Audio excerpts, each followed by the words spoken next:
सकता है ये, ठीक है। Page width 106, 53, number of rose 1, number of corner, item width मतलब लेबल की विड्थ 50.8, 50.8, ठीक है। इसको बढ़ा भी सकते हो क्योंकि गैप छोड़ा हुआ है, ये वाला जो गैप है ना ये भी कंसिडर किया हुआ है। तो इस पर क्लिक किया, पेज पे गए, 106.53.3 लेआउट, सॉरी 1, ठीक है। तो ये आ गया, एक सिंगल शीट वाला है ये, ठीक है। ये सिंगल शीट हाँ, है। अगर डबल शीट का करना है तो इसकी चौड़ाई करो 106.6 और लेआउट में जाके कॉलम कर दो 2, तो अभी डबल शीट का बन गया।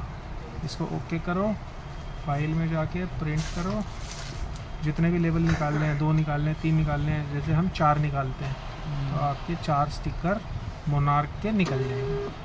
वहाँ पे चले वीडियो को जो दिखा दो, आ रहा है ना, ठीक है।